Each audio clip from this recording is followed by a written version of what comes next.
remember I looked at prior courses, and I can remember all the way back in 2007 telling you that someday the next level of smog failure detection would be the calibration verification number. Okay, that was obvious that was coming. You thought monitors were hard to explain. Try and explain this to the customer. Okay, if you know computers, and some of you have been around since bar 84s, with a couple of you maybe, bar 84s when we had the Sun machines, and when they had a problem internally, they came over to check some error. Well, that's what this is. It's an algorithm that is being run every time the key is turned on. And what it does is it takes the software that's in the vehicle, runs this algorithm, and it should have the same number every time. If it's changed, you won't know it necessarily. The customer won't know it.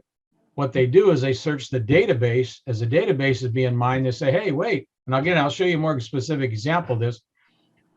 This part number always has this CVN. This part number on this car has a different CVN, which means someone has tampered the software and it's incremented to the point where it doesn't match the original application. So that's what's going to flag the vehicle. Okay. Now, question always comes up. If you do a reflash, well, a reflash has a new part number and a new CVN. That's fine. So if they go in the database and there's a new part number and a new CVN, that's not a red flag because the part number's changed and so is the CVN. Okay. So what we hope is that, and BAR's getting a little bit more information from the OEMs, but they're basically getting this stuff from your smog inspections. This is how they're building their database to know whether the part number and the software number are right. Okay, could you beat this system and drive around for 7 years with incorrect software? Absolutely. People are doing it all the time.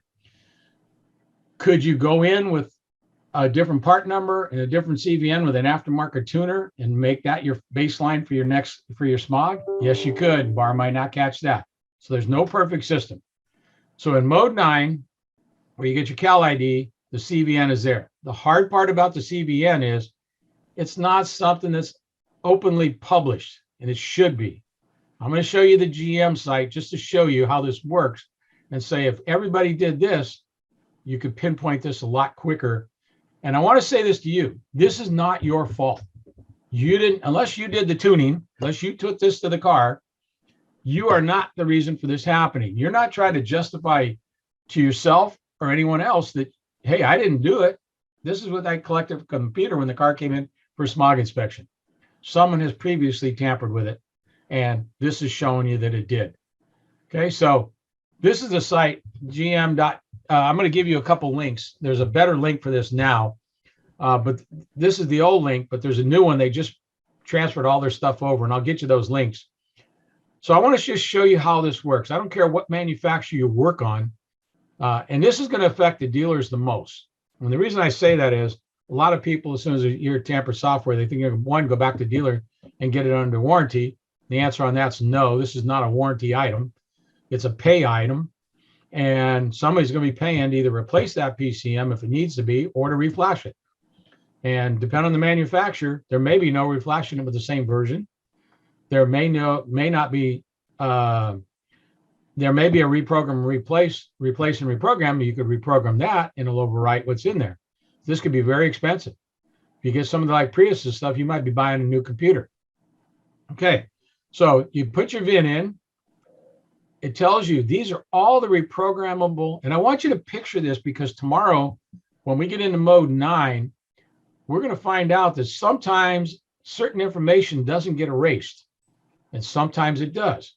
And the reason being is it just depends on where that information is stored and what EEPROM, what is written in there, how many different systems. It's like saying when I do my Windows update, I only update part of my operating system. It doesn't affect my PowerPoint, my Word, my games. It only affects part of it. Okay. Well, this is letting you know on this particular vehicle, there's this many programmable modules in this car. Okay. So how does that look? So here we are for the operating system. And we've talked about this in the past, but I'm gonna keep hammering this because I want you to be educated out there, because you're the one that's got to, unfortunately, try to explain to the customer why their vehicle failed.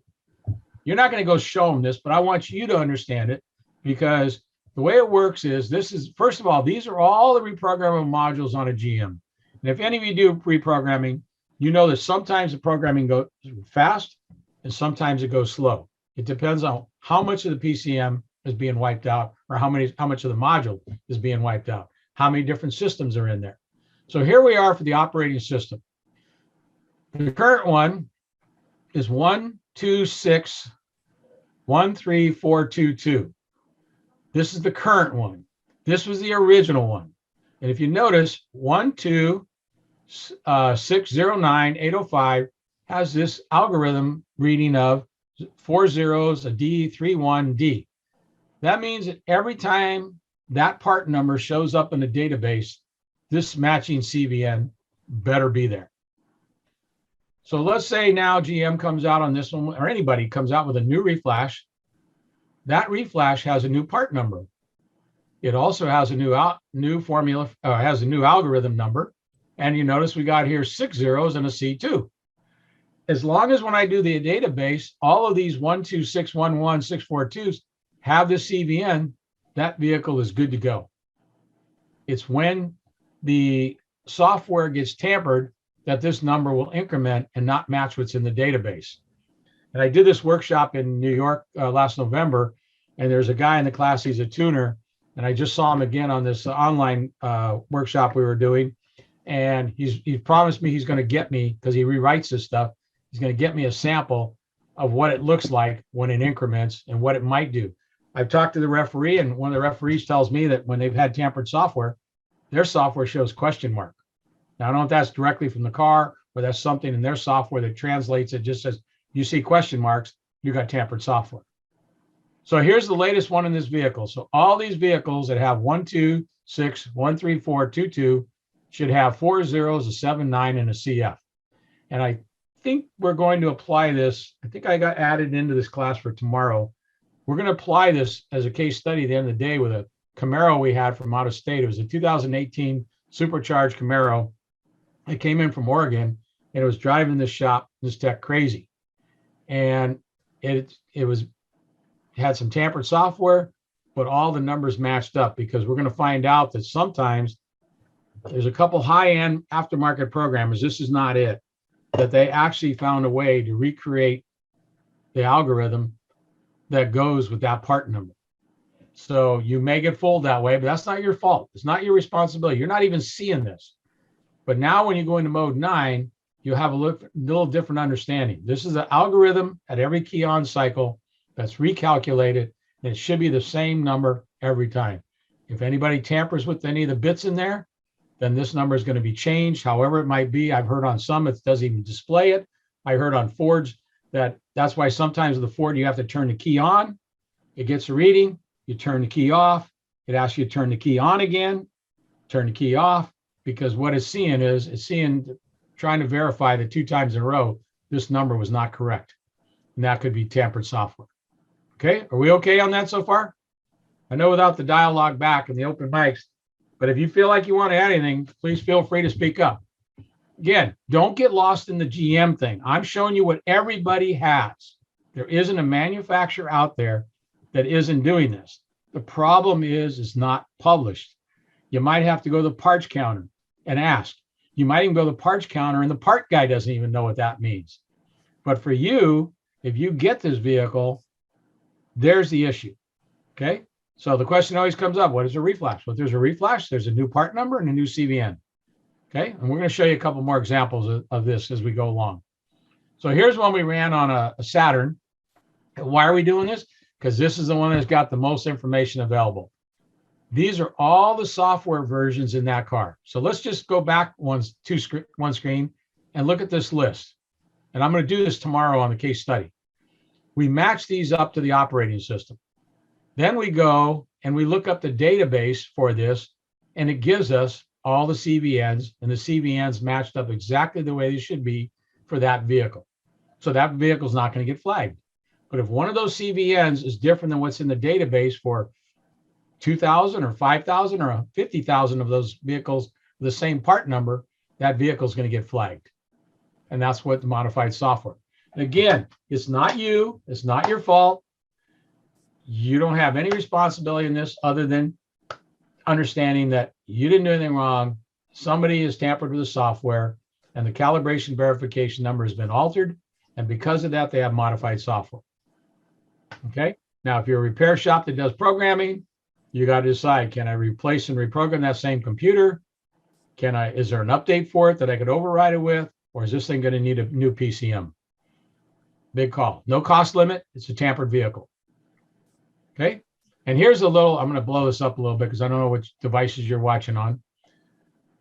This is just to show you a history of the vehicle and all the software updates by system for a particular vehicle. You can see speedometer hasn't had one. You can see the system has had two updates plus the original. You can see down here, engine diagnostics has had 1, 2, 3, 4 updates. And these are the reasons why. This is showing us. But once again, unfortunately, you're not going to find this in print. This is just to teach you so you understand the concept of what's involved in all this. Okay. Fortunately, we're failing vehicles, but we want you to understand. I want you to understand how you got to where you're at. So maybe you're a little better, you're better educated tech. You might have that 1 or 2 customers that you just got to somehow make them feel better, and you do your best you can to explain them. Now, notice electronic throttle, no update. Transmission, no update. Diagnostic, no update. Transmission operation, no update. But you can see all the updates here. And each one of these is a newer version with a new CVN. Okay, are we okay on that?